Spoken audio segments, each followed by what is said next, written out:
प्रतिम तेज को दुनिया को बता दिया, दिखा दिया, जता दिया। भारत ने 527 अपने वीर सपूत खो दिए, 1300 से ज्यादा सैनिक बुरी तरह जख्मी हुए। बावजूद इसके भारतीय सेना ने लगातार वहां पर संघर्ष किया। 26 जुलाई सिर्फ एक तारीख नहीं, भारत की बहादुरी का प्रतीक है। दुश्मन ऊंचाई पर था, मौसम मौत जैसा था, लेकिन भारतीय जवानों ने तिरंगा झुकने नहीं दिया। जी हां, समझिए कि किस तरह से ये जंग सिर्फ एक जंग नहीं थी, ये संघर्ष था।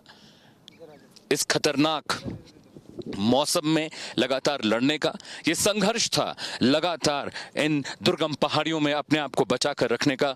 मेरे पीछे की पहाड़ियां जो आप देख रहे हैं, ये पहाड़ियां द्रास, करगिल और बटालिक, यहाँ पर रहना अपने आप में बहुत दुर्गम है, बहुत खतरनाक है।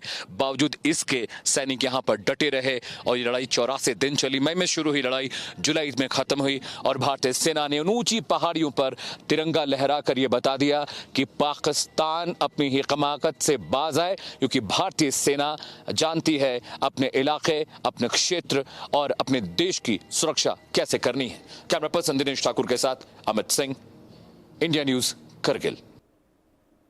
देखिए, कारगिल युद्ध की विजय गाथा में भारतीय सेना के अदम्य साहस के साथ बोफोर्स FH-77B 155 मिलीमीटर और होवित्जर तोप की भूमिका भी हमेशा से याद की जाएगी, क्योंकि साल 1999 के युद्ध में दुश्मन ऊंची बर्फीली चोटियों और मजबूत बंकरों में छिपा था, लेकिन बोफोर्स की सटीक और जबरदस्त गोलीबारी ने उसके ठिकानों को ध्वस्त कर दिया।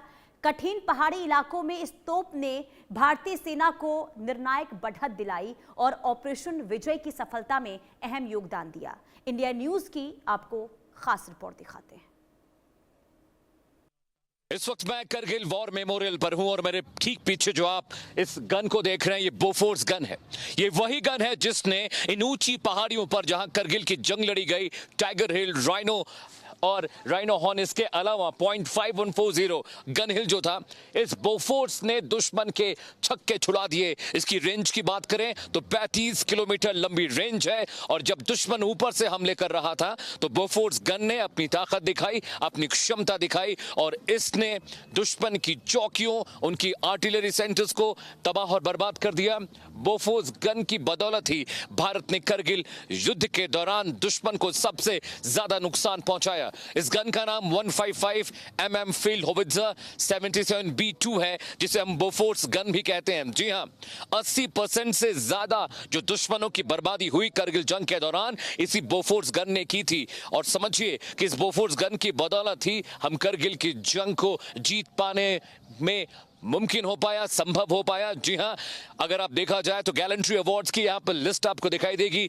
Major AS Kasana, captain BS Gibliyal, captain R Jerry Prem, gunner SG Pillai, ये वो टीम थी जिसने करगिल की जंग के दौरान बोफोर्स के जरिए दुश्मन के छक्के छुड़ा दिए।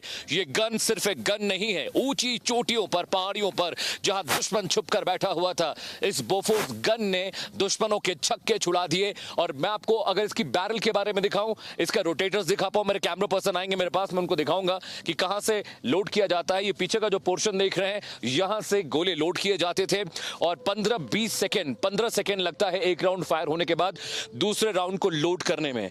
जो ग्रेनेडियर्स थे और जो आर्टिलरी टीम हमारी थी, वो पॉइंट करती थी और पॉइंट करने के बाद इस बोफोर्स गन के जरिए हमला होता था। जरा मैं आपको वो पहाड़ियां भी दिखा देता हूं जिन पर बोफोर्स ने हमले किए। वो पहाड़ियां देखिए, मैं आपको दिखाता हूं। ये वो पहाड़ियां हैं जहां पर बोफोर्स गन ने दुश्मन की जो वहां पर पार्टी थी उन पर हमले किए। ये ब्लैक टूथ का एक पिक दिख रहा है, यहां पर बोफोर्स ने हमले किए।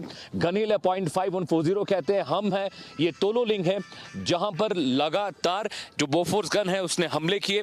और बोफोर्स गन की बदौलत ही जो हमारी इंडियन आर्मी थी, उन्होंने ताकत के साथ, क्षमता के साथ इस पूरे जो बैटल को जीता। और बोफोर्स गन की भूमिका, इसकी कैपेबिलिटीज और इसकी जो इंपॉर्टेंस थी करगिल जंग के दौरान, उसको दुनिया मानती है।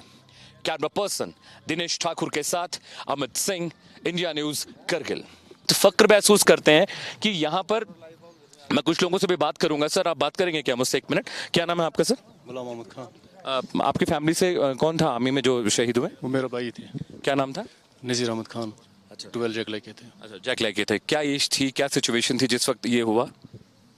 उस वक्त तो सिचुएशन क्या थी, तो एक्चुअली वहाँ पे इस टाइम नेटवर्क नहीं चल रहे थे, तो 99 की बात है। तो जब उनकी डेथ होगी तो यहाँ से हमें और जो डिस्ट्रिक्ट एडमिनिस्ट्रेशन है वहाँ पे उनको इन्फॉर्म हुआ, तो फिर उन्होंने हमें घर पे आके बताया ऐसी सी बात है। तो जो वहाँ पे हमें नज़दीक कैंप था वहाँ पे आर्मी का, तो उनको भी वो भी आ गई, उन्होंने बताया ऐसी सी बात है। तो 9 जून उनकी डेथ होगी यहाँ पे, तो 21 जून उसकी वहाँ वो घर पहुँच गया उनकी बॉडी। क्या एज रही होगी उनकी? उनकी उस टाइम तो वो उनकी एज थी लगभग 30-35 साल। देखिए वैभव, जब मैं इनसे बात कर रहा हूँ इनकी आंखों में आंसू आ रहे हैं। मैं वैभव बात नहीं कर पाऊंगा इनसे क्योंकि ये बहुत इमोशनल मोमेंट होता है। मैम क्या नाम है आपका? मेरा सरला देवी। सरला जी, आर्मी में कौन था जो शहीद हुए? मेरे हस्बैंड थे क्या नाम था उनका? रंजीत सिंह। ये आपकी बेटी हैं? आप भी आ जाइए मैम, आप भी आ जाइए। परिवार के मुखिया को खोना, अपने पति को खोना, एक और फिर एक माँ अकेले हो जाती है, परिवार संभालना, बच्चे पालना कितना मुश्किल था आपके लिए उस वक्त ये सब कुछ? सर उस टाइम तो बहुत ही छोटे थे हम, बच्चे ही लगाओ, 20 साल की एज थी, सास ससुर थे, अच्छा परिवार था। तो हमें पता ही नहीं चला, जब घर गए अचानक जो हमारी जो बॉडी गई, 1 महीने के बाद गई घर, तो बॉडी की ऐसी हालत हो रखी थी जो देखने लायक नहीं थी। हमें पता ही नहीं था कि क्या हुआ। हम अपने घर में ही, अपने गांव, एक छोटा सा गांव है, मतलब पहाड़ी एरिया है, गांव है छोटा सा, इतना वहाँ पता नहीं चलता था कुछ। तो जब सामने बॉडी आई तो घर में भी नहीं आई, रोड ही नहीं थे, कोई सुविधा नहीं थी, तो रोड काफ़ी दूर थी, तो वहीं गए हम। अचानक ही पता चला। मैं तो उस टाइम जंगल में घास काटने जा रखी थी और जो घराट होती है, आटा पीसने के लिए गए थे।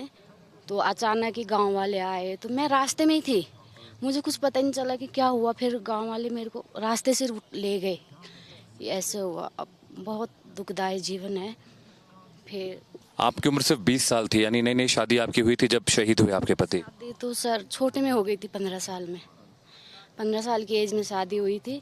उसके बाद मेरे हस्बैंड ने 2 साल पढ़ाई करी, उसके बाद फिर आर्मी ज्वाइन करी। उनकी बेटी भी मेरे साथ हैं। आपका नाम क्या है? प्रीति बिष्ट। प्रीति, आप तो पैदा भी नहीं हुई होंगी जब पिताजी का देहांत हुआ था। तो नहीं सर, जरा बताइए, जब पापा के बारे में सुनती हैं, उनकी वीरता की कहानियां सुनती हैं, कैसा महसूस होता है?